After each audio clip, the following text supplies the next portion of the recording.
Maria, uma jovenzinha, só para a gente entender o contexto e caminhar todo mundo junto, ela era noiva de José. E o noivado, dentro de uma cultura judaica, ele é praticamente a configuração de um casamento, exceto pela convivência marital, sexual. Mas o nível e os termos de responsabilidade são quase que equivalentes à consumação de um ato conjugal. Então é muita responsabilidade e é muito compromisso. Ela era muito novinha e ela vai se tornar noiva de José. E quem é José? O texto deixa claro. Gabriel, ele discorre sobre isso, né? Lucas fala abertamente sobre a biografia dele, dizendo assim: um varão chamado José da casa de Davi. Então José era da casa de quem? Davi. E Davi é a linhagem pela qual se manifesta o Messias. É nessa linhagem que todo o texto profético sobre ele manifesta a revelação que há de vir ao mundo, Jesus Cristo. E aí vamos lá. Gabriel atravessa essa realidade humilde, simplória, dessa pobre moça chamada Maria, e entrega para ela uma palavra que não vai mudar só o mundo dela, não, vai mudar todo o mundo. Porque a verdade é que, guardadas as devidas proporções, todas as vezes que nós nos dispomos a cumprir o propósito que Deus tem com cada um de nós, você não impacta e muda só o seu mundo, mas o mundo de todas as pessoas que passam por você.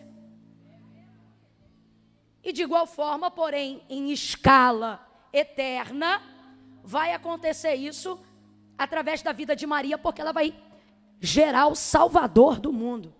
Aí Gabriel chega e ele faz uma saudação diferente. Mas como é que a gente sabe que essa saudação era diferente e não era comum? Isso já revela que Maria, apesar de ser uma moça simples, pobrezinha, como o texto mesmo apresenta no momento em que ela foi consagrar Jesus, ela é uma menina antenada nas coisas do céu, porque eu só posso perceber que uma coisa é diferente quando eu sei como ela funciona costumeiramente. E ela sabia que esse não era o tipo de contato ou o tipo de palavra que normalmente um ministro angelical enviado por Deus cumprimentava as pessoas. Ele não vai dizer shalom, ele não vai dizer nada que lhe fosse mais propício. Ele vai dizer: salve, agraciada. Tem um ponto de exclamação no texto. Salve, agraciada. E ela fica temerosa, porque ela sabe o que isso significa de certa maneira. Está me dando um salve. Agraciada, eu fui favorecida em quê? A notícia anuncia um favor. A notícia anuncia uma bênção. A notícia anuncia algo incomum, inédito, sobrenatural. E temerosa ela aguarda o restante da notícia. Aí ele libera então a palavra: Maria, não temas, tu achaste graça, favor diante de Deus. Tu conceberás, tu darás à luz a um filho, mas não é qualquer filho, você vai dar luz ao Filho de Deus. Vamos pausar aqui só nesse momento. Ela fica impactada. Agora veja, Maria é sem dúvida uma escolhida de Deus para gerar Jesus. Ela era virgem, a sua castidade é notória no texto. Mas eu quero que você entenda uma coisa.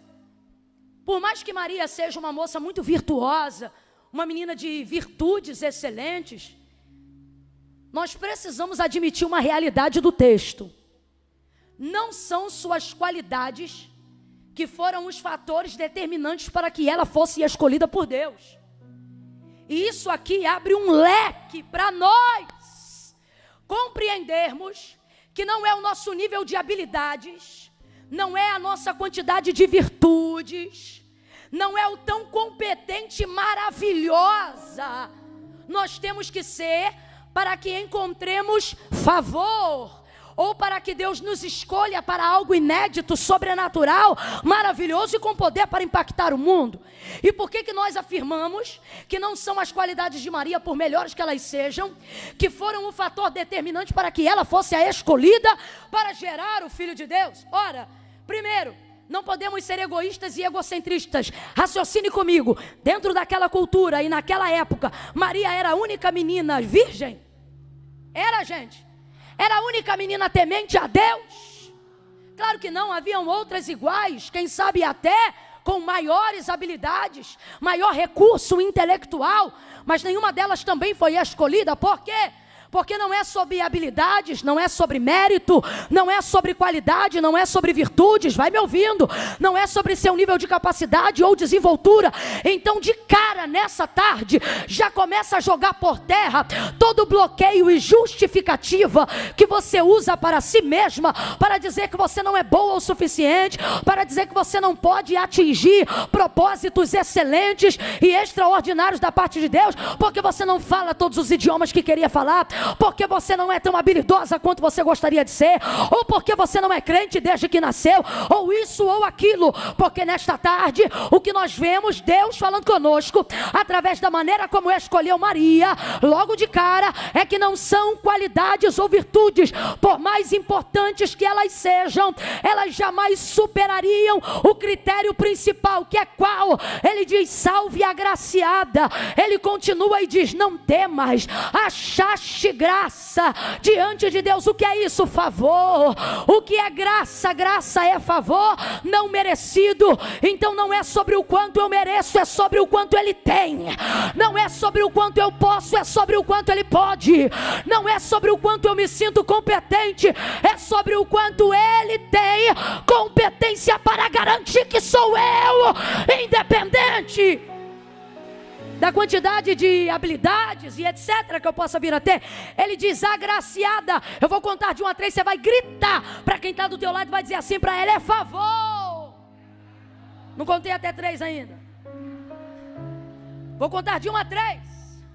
No 3 você vai dizer para ela, é favor. É graça. Favor não, você vai dizer é graça. Porque favor às vezes é recíproco, graça não, é imerecido. Eu vou contar de 1 a 3, você vai dizer, é graça. Eu vou fazer melhor. Vou aproveitar que estou numa maioria de mulheres. Você vai dizer assim, para de graça, porque é graça. E ela já entendeu. É 1, é 2, é 3, diga! Para de... Porque é graça, é favor, é misericórdia, é bondade. Você é escolhida. Pare de gastar energia que deveria estar sendo usada no cumprimento do propósito para fugir com justificativas do propósito que Deus te entregou. Para de graça. Olha de novo aí, diga, para de graça. Para de graça. Para de se achar a última bolacha do pacote, a última água do deserto. Ou para de se achar aquele coiote, eu não me lembro agora qual era o desenho. Ó vida, ó céus. Pois então, pare com isso. Camille, aonde está o critério? Ora, o critério está aqui no texto. Por que foi a virgem? Aqui ó, foi ele uma virgem desposada com um homem, cujo nome era José, da casa de Davi. O nome da virgem só vai ser mencionado depois que o nome de José, da casa de Davi, é mencionado primeiro. Então preste atenção. Por que que o anjo não visitou? Ou por que que a possibilidade não estava aberta para outras mulheres que fossem iguais ou até superiores a Maria, dado as virtudes e critérios que ela obedecia?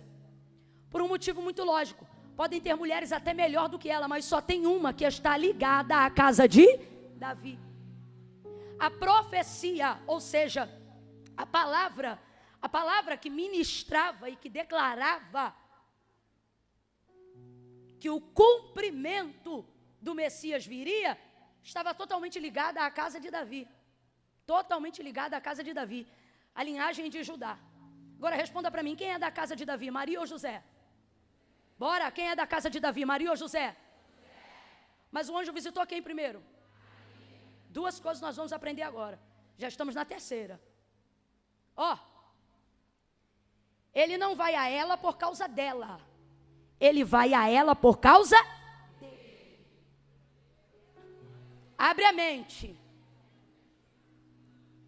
Muito do que está para desenrolar-se na sua vida depende das pessoas que você se conecta. E isso não tem a ver com oportunismo, tem a ver com discernimento. Caminhe com pessoas que combinam com a palavra que você recebeu de Deus. O texto é claro, eu gostaria de romantizar, mas a Bíblia não foi feita para ser romântica, foi feita para ser verdadeira. Ele não vai a Maria por causa de Maria, mas ele visita Maria porque a noiva de José é uma só e ela se chama moça virgem, noiva de um varão chamado José. Aí se José quisesse se engrandecer, é porque eu sou José, a teologia também lhe tiraria toda a arrogância e diria, também não é por causa de você, mas é porque você é da casa de... E assim até chegar a glória de Deus. Então veja, a palavra está sobre a casa de José. A partir do momento que Maria se conecta à casa de José, a mãe do Salvador do mundo está conectada imediatamente ao propósito de Deus com aquela casa. Isso é tão poderoso, que Deus, escute isso aqui, Deus se compromete até com quem Ele não escolhe. Eu tenho que falar isso no seco, deixa eles ouvirem isso no seco, que isso é muito sério. A palavra de Deus declara acerca de si mesma que Ele é fiel e não pode negar-se a si próprio. Quando nós ou cantamos ou pregamos, dizendo que Deus é fiel, ainda que eu seja infiel, isso não significa que Deus é fiel a mim, mesmo diante da minha infidelidade. Não. O que a palavra de Deus está deixando claro é que a palavra de Deus, ela é tão fiel que mesmo quando eu não estou completamente de acordo com o que Ele disse, se essa palavra que Ele liberou foi absoluta e não condicional, como por exemplo uma profecia direta na primeira pessoa, ela encontra lugar de cumprimento, não porque eu mereça, mas porque Deus não luta contra Ele mesmo. Significa que toda a palavra que Ele libera não volta vazia, antes ela vai e faz aquilo que lhe apraz. Escute, João capítulo de número 15, ele vai dizer, meu pai é o agricultor, eu sou a videira, vocês são as varas. A vara que está em mim dá fruto, eu podo para que ela dê mais fruto. A vara que estando em mim, presta atenção, a vara que estando em mim e não dá fruto, eu corto para que ela seja lançada no fogo. Estai, pois, em mim. Se vós estiverdes em mim e as minhas palavras permanecerem,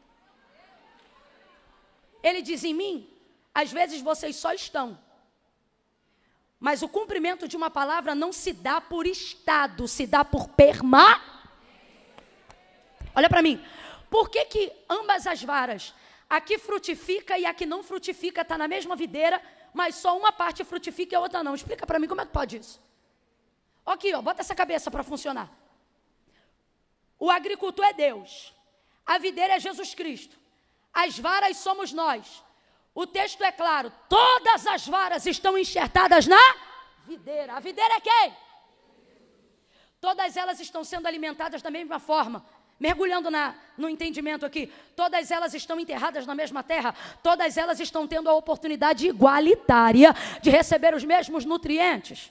Mas por que só uma parte delas frutifica e a outra não? Se todas estão tendo a oportunidade igualitária, porque não é sobre elas estarem nele, todas estão. Aí quando ele diz, se vós estiverdes em mim, as minhas palavras permanecerem em vocês, o que ele está dizendo? O resultado do fruto não é o quanto vocês estão em mim, mas é o quanto eu estou. Isso se revela na permanência da palavra. E ele continua, e ele diz, estai, pois, em mim. E se a minha palavra permanecer em vocês, isso aqui é condicional, pedireis o que quiserdes. Ele diz, eu vou pensar. Ele diz, eu vou estudar seu caso. Pedireis o que quiserdes e isso será. Isso deveria gerar uma pergunta em você. Por que você fala com o agricultor, em nome da videira, enxertado nela, mas não recebe resposta das suas orações? Porque a palavra de Deus é verdade. Ele não disse, vou pensar. Ele disse, pedireis o que quiserdes no meu nome e isso será? Será feito. Não tem nem a parte do meu nome, estou confundindo o texto. O texto de João 15 diz, pedireis o que quiserdes e isto será feito. Por quê? Porque Deus não é fiel à cor da minha pele, dos meus olhos ou à minha conta bancária. Deus é fiel à sua. Deus só reage à sua. O comprometimento de Deus é com a sua.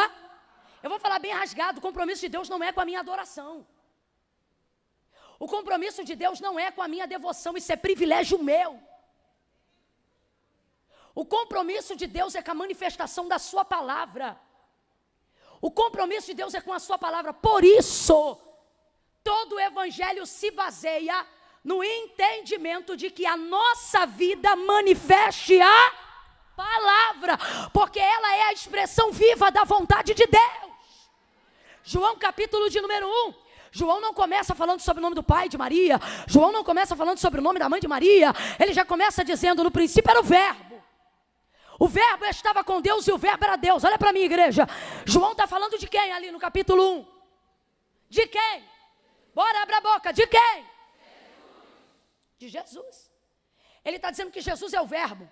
E que o verbo é Deus, sim ou não? Então o que é verbo? O verbo é palavra. Ele está dizendo que Jesus é a palavra e a palavra é Deus. O que ele está dizendo? A palavra manifesta ele e ele manifesta a palavra. Por isso, quando ele ministrava, ele dizia, em verdade vos digo. O que ele está dizendo? Sou a verdade que prego e sou a verdade que vivo, porque a verdade não é uma história, a verdade é uma pessoa. A verdade sou eu, a verdade é a pessoa de Cristo. Por isso o texto diz, conhecereis a verdade e a verdade vos libertará. Vem comigo. Não se vive realização que manifesta a glória de Deus fora da palavra. Volta para Maria e você vai entender tudo o que está para se desenrolar na vida dela, até a permanência de seu nome na história. Não tinha a ver diretamente com as suas qualidades ou virtudes, mas tinha a ver com a graça de Deus se manifestando sobre ela, mas por um motivo, qual? Ela estava conectada a uma casa que estava debaixo de uma promessa. Isto é muito sério. Muito sério. Deus se comprometeu certa feita com uma responsabilidade de alguém que ele nem havia escolhido, só para honrar a palavra que ele deu a Abraão. Estou falando de quem? Agar. Lembra a palavra da promessa dada sobre a casa de Abraão e Sara? Sara vai conceber um filho. Só que o tempo passava, a promessa não se cumpria. Mas ela estava debaixo da? Bora, ela estava debaixo da? Quando ela viu que a palavra não se realizava como ela imaginou, ela pegou a sua serva Agar, colocou na cama de Abraão. E aí a mulher concebeu. E ela teve um filho chamado? Quem deu esse nome para ele? Deus. Quem visitou ela no deserto quando grávida dele pensou que ia morrer? Ela falava na linguagem original egípcio, porque ela era do Egito. Mas quando ela viu, ela disse em hebraico, El Roi. Eu vi o Deus que me... Sabe o que ela está dizendo? Agora eu vi que o Deus de Abraão me conhece. Aí olha o que o Senhor diz para ela. Volta, se humilha debaixo da mão da tua senhora Sara, porque deste menino eu também, o que é também? Adeno de quem não estava originalmente numa palavra. Só que por causa de uma atitude de quem estava debaixo da palavra, até quem não havia sido escolhido foi introduzido. Então olha para quem está do teu lado e diz, isso é muito sério. Olha de novo e diga assim, a palavra que você carrega. Fala sem gaguejar, a palavra que você carrega é mais forte do que você pensa. Olha para ela ou para ele e diga assim, cuidado com quem você traz para a sua mesa. Cuidado com quem você se conecta. Cuidado com quem conecta você às pessoas. A palavra de Deus na sua vida trafega como ponte aonde você for. A palavra de Deus na sua vida é como uma árvore forte, de raiz profunda, que tem o poder de dar sombra a todo aquele que se abrigar debaixo de você. Então vigia, tua casa não é para todo mundo, tuas cadeiras não são para todo mundo, teu telefone não é para todo mundo, teu carro não é para todo mundo, vigia. Porque tem guerra até hoje entre Palestina e Israel, porque um dia a Sara disse: deita com essa moça. E Deus se responsabilizou. Por quê? Porque uma coisa é Deus fazer promessa. Não é para todo mundo que Deus faz promessa e aliança ao mesmo tempo. Tem gente que Deus faz promessa, cumpre promessa, e amém. Tem gente que Deus faz promessa e faz aliança. Ó, com os hebreus, promessa. Com Moisés. Ó, o que ele disse para o povo: vou introduzir esse povo na terra que jurei aos seus pais que lhe daria. O que ele está dizendo? Vou cumprir o que eu, mas a minha presença não vai mais com vocês. Aí Moisés está preocupado com a terra? Está preocupado com a ali? Se a tua presença não for conosco, não me faça subir daqui. O que ele está dizendo? Para mim só tenho alegria no cumprimento da promessa se ela vir acompanhada da nossa. Se eu tiver que escolher, mantém a aliança e arrebenta com tudo. Não me faz questão nenhuma. Ele sabia que o mais importante era o Senhor e a manifestação da sua palavra. Quem é Deus? Olhe para cá. Quem é Deus? A manifestação do eu sou. Êxodo capítulo 3, quando ele se manifestou a Moisés. Camila, o que isso tem a ver com Lucas 1? Tudo. Porque eu estou falando sobre se associar a pessoas que estão debaixo da mesma palavra. Ou que correspondem à palavra que você recebeu. Veja, quando o Senhor apareceu para Moisés em Êxodo capítulo 3, ele disse assim: ora, quando eu chegar lá para libertar o povo que tu disses que eu ia libertar, que eu vou libertar, quando eles me perguntarem quem foi que me enviou a eles, o que eu respondo? E o Senhor vai dizer: diga para eles que o eu sou te enviou a eles. Só que eu sou o quê? Eu sou tanta coisa que não é em uma conversa de 30 minutos, 1 hora, sabe lá quanto de sarça, que você vai saber quem eu sou. Vai libertar o meu povo. O que ele está dizendo?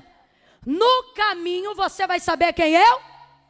Aí agora transporta com o povo para o deserto. O que ele é? Ele deixou claro: eu sou água que sai da rocha, eu sou roupa que não acaba, eu sou maná que desce do céu, eu sou mel que brota da dura pernedeira.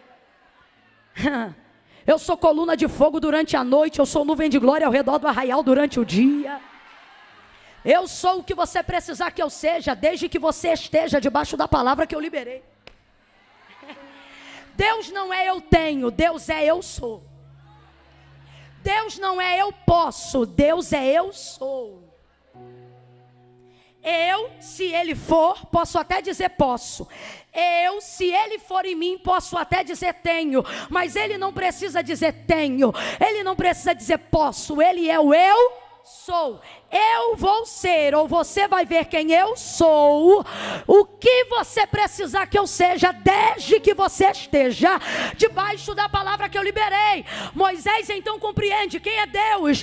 Deus é tudo aquilo que ele diz ser. Deus é digno de toda a minha confiança, porque ele é fiel para cumprir a sua palavra. Porque Abraão Deus chama de amigo, porque Abraão foi o único homem a quem Deus não precisou dar nenhuma promissória, a quem Deus não precisou provar que era quem dizia ser, para que ele cresça que a sua palavra era o suficiente para cumprir o que ele falou. Por isso a régua da fé foi medida através da vida de Abraão.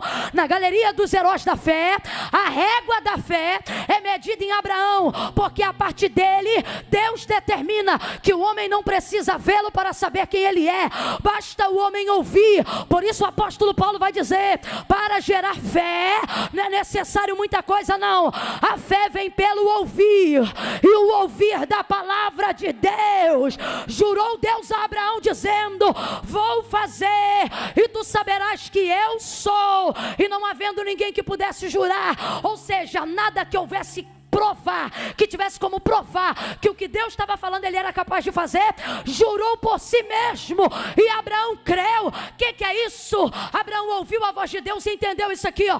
A palavra dele é o suficiente. Deus gostou do que viu e falou: ok, então ouvir a minha palavra é o suficiente para que ela se manifesta. Você ouve aqui, e se receber, eu manifesto ela onde você for. A minha palavra é o suficiente. Por isso o autor da carta aos Hebreus Hebreus vai dizer claramente: ela é viva. Olha para quem está do teu lado e diga assim: viva! Tá fraco, vou contar de 1 a 3, você vai gritar. Camila, eu não sou de gritar, veio no horário errado. No 3 você vai gritar e vai dizer assim para essa pessoa, você vai completar. Eu vou dizer a palavra de Deus, você vai dizer para ela: é viva. Prepara aí, é 1, é 2, é 3. A palavra de Deus é... A palavra de Deus é... Você pode estar olhando aí agora eu pregando e dizer assim: olha como Deus a usa na palavra. Deus olha a mesma ação e diz: olha como a minha palavra a usa. Porque para Deus, não sou eu que estou usando ela, é ela que está se movendo. A cura que você recebeu foi ela, a presença que você sente é ela. É por isso que se uma criancinha de 2 anos, 3, conseguir falar alguma coisa dela aqui no microfone, você também vai receber, você também vai sentir, porque não é sobre quem lê ela, é sobre quem ela se manifesta na pessoa. O Senhor está dizendo: a minha palavra é o suficiente, a minha palavra é viva, a minha palavra é eficaz, a minha palavra é útil, a minha palavra não depende de circunstâncias favoráveis para se tornar tangível. Bata o pé no chão bem forte aí agora e me diga: tá sólido, tá firme. Bata o pé, menina, tá firme. Está firme. O Senhor está dizendo: minha palavra é mais segura do que o chão que você está pisando. Minha palavra é mais sólida do que a cadeira que você está sentado. Céus e terras passarão, mas as minhas palavras jamais hão de passar. Segura na palavra, se apega à palavra que Deus liberou sobre a tua vida. Lucas capítulo de número 5. Havendo trabalhado toda a noite, nada apanhamos, mas Jesus disse: voltai ao mar alto e lançai as vossas redes para pescar. Pedro diz: havendo trabalhado toda a noite, nada apanhamos, mas sobre a tua lançaremos a rede. E pegou peixe ou não pegou? Pegou ou não pegou? Davi vai dizer: como é que o jovem vai se tornar santo na mocidade? E ele diz: observando seus mandamentos conforme a sua lâmpada para os meus pés, luz para o meu caminho, é a tua martelo que esmiuça a penha, espada que entra na divisão.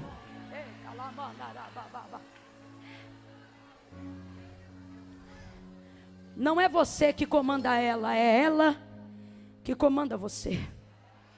Ela não precisa do seu ânimo para acontecer, é você que precisa ser animado por ela para crer que Deus faz. Volta para Moisés e eu volto para Lucas para você entender.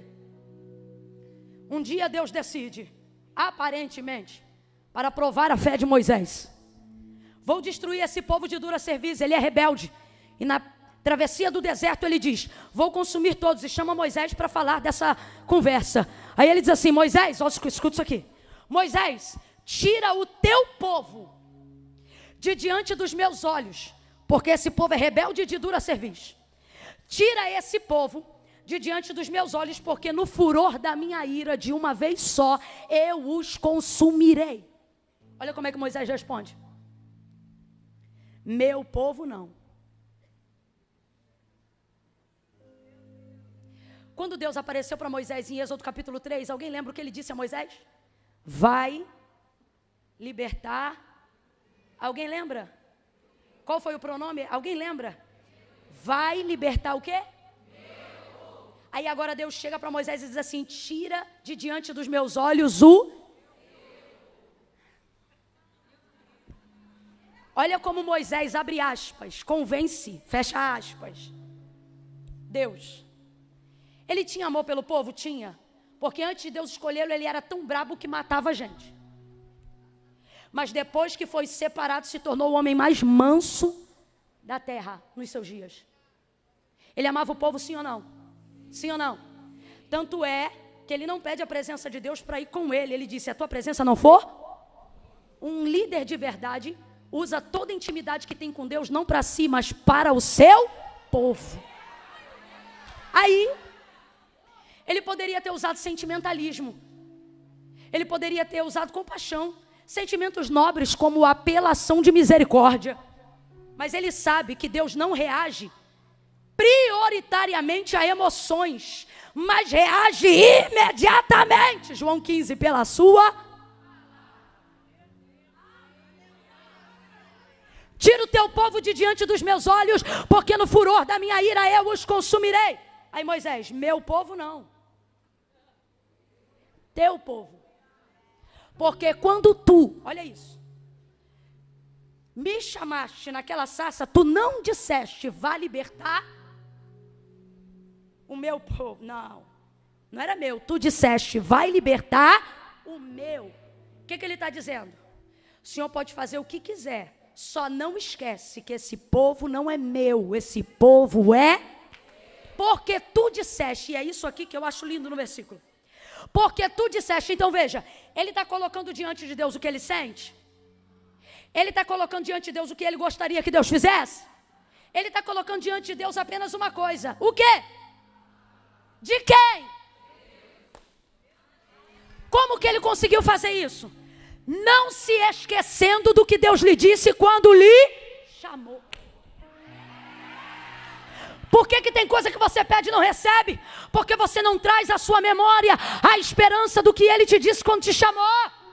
Olha que cartada incrível. Porque tu disseste que o povo era seu. Aí Deus diz assim, estou parafraseando o contexto, tá? Aí Deus diz assim, eu vou começar uma nova geração a partir de você. Olha como ele responde.